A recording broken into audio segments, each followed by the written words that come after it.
Hello Tokusatsu community, welcome back to Toku Topics. Today is the 25th anniversary of Power Rangers, or yesterday was at the time of the upload of this video, and that meant that the 20th anniversary episode of Power Rangers has aired, Dimensions in Danger, which is Power Rangers Super Ninja Steel Episode 10, which featured the return of 10 past Rangers: Gold Samurai, Dino Charge Blue, Mighty Morphin Green, Time Force Red, Turbo Pink, Dino Thunder White, In Space Blue, Mighty Morphin Red, Mega Force Yellow, and RPM Silver, along with the Ninja Steel Rangers, of course, because it is a Ninja Steel episode. And I just wanted to go ahead and share my thoughts on it. Not a super long video, but you know, anniversary episodes come every 5 years, and it's pretty cool to discuss them when they happen. So let's get right into it about this episode. So, okay, Josh, let's start with you. What is your top 4? Of the anniversaries. Of the anniversary. My top 4. Josh, Toku Gamer says hi. Anyway, go on. Hi, Toku Gamer. So my least favorite anniversary would have to be Legendary Battle. Then, after that, would be probably this one. So, what was it called? Really? Yeah, Dimensions in Danger. And then, second place would be Once a Ranger, first place Forever Red. You know, this episode exceeded my expectations in a couple different areas, but it still fell a little short for me overall, which was a little disappointing.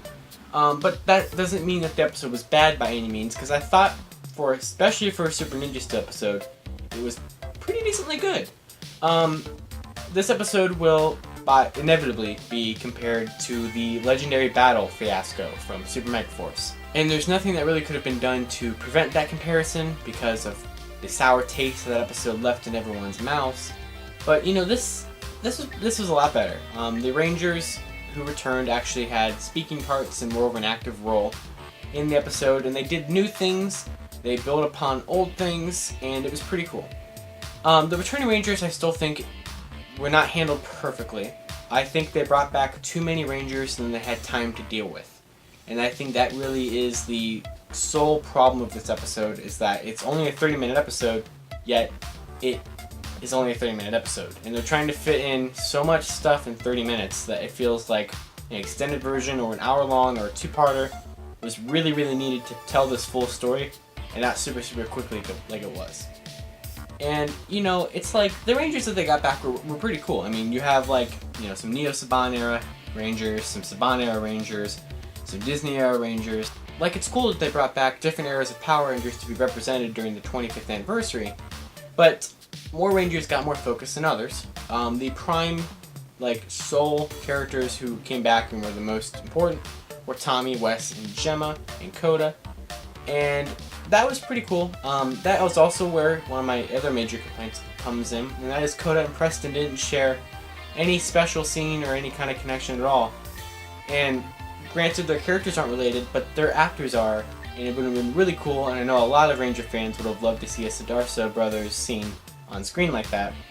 Too bad we didn't get it during our one chance where we could have gotten it. I just love the shots of Tommy morphing. That Tommy fight, even though it was super short, it was really good. And a question that I wanted... Guys, stop. I'm actually serious. This is not a joke anymore. Hold on a second.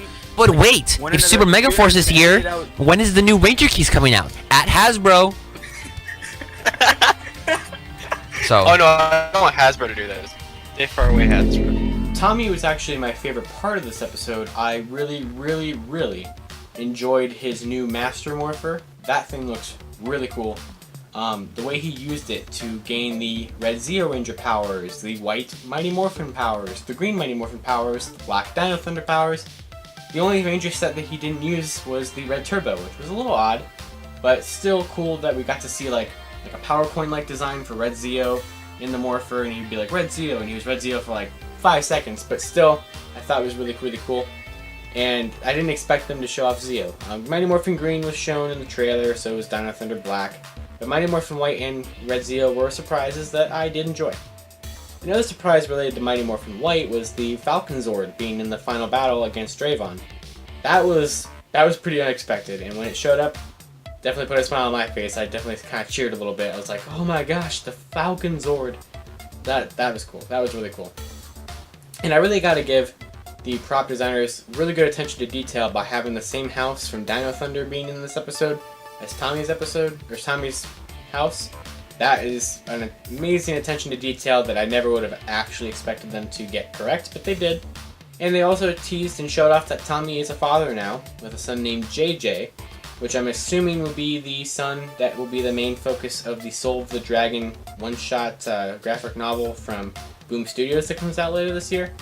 That would be really cool, and kind of explore more of that. That's another thing, Tommy didn't really get to have any scenes at all with Kat, and they're supposed to be married with this kid, so it's kind of weird that they didn't have like any scenes at all. But that's all I really have to say about Tommy. You know, he's cool. It's always nice when you get Tommy back, I think. He's a fan favorite, he's also not a fan favorite. Kind of your mileage may vary on that one, but personally he's one of my favorites, and I love to see him back when he's back. So, yeah, I don't know what else. What else? Oh, the Falcon Zord. It just straight up returned. This is I didn't expect that. And you know, they used a lot of Sentai footage in this episode with Draven, which was a little annoying. Really wish that the Draven stuff kind of took a back seat and we got to see some more Legendary Ranger stuff. I just think that they could have, I think personally they could have cut out TJ, Trent, Rocky, Gia, maybe even Antonio from the episode, and I think it would have been pretty much the same. They didn't really add anything to it, except for more Rangers in the final battle, which wasn't bad, but just, you know, a little underwhelming, I think. And, you know, on the rankings of, you know, team-ups and anniversary episodes, this is probably my second to least favorite episode in terms of an anniversary. But that's kind of what I was expecting it to be. And I will say it did exceed my expectations by a bit, but also kind of were exactly what I was expecting from this episode. But that's not really a bad thing. I'm not disappointed. I'm not blown away. But, you know, I had a good time watching it. It was a fun half hour. Nice seeing these 10 Rangers back. Always great to see, like, old actors back. I really do enjoy that. And I think it will be remembered decently in the future in terms of Power Rangers anniversary episodes. So, Hasbro, can you make that Master Morpher? I'd like to buy that thing, please. And that's all I really have to say about Power Rangers Super Ninja Steel Episode 10, Dimensions in Danger, the 25th anniversary episode with 10 returning Rangers. Corey, now what? What's happening? Corey, what are your top 6 favorite moments in life? Great. It's still the same. Every bit of Christiani's abs.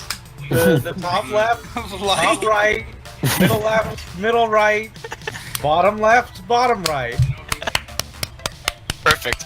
Beautiful. What is happening? What is this? I have no idea. And yes, so be sure in the comments below to let me know, what did you think of this episode? What would you have changed? Did you disagree with me? Did you like it more than I did? Did you hate it more than I did? Please let me know. I'd like to know. And you could also talk to me about this episode over on Twitter, or just follow me there for fun, at Living Ranger Key, of course. And of course, I'm all over the Toku area. You know, I run Toku Topics. I write articles for Toku Toy Store. I'm one of the main co-hosts of the Toku Teens podcast. And of course, until next time, Tokusatsu forever, and may the power protect you. Happy 25th anniversary, Power Rangers. Were we ever good? Alright, the purge has begun. 1, you out. I don't know who you are, see you later.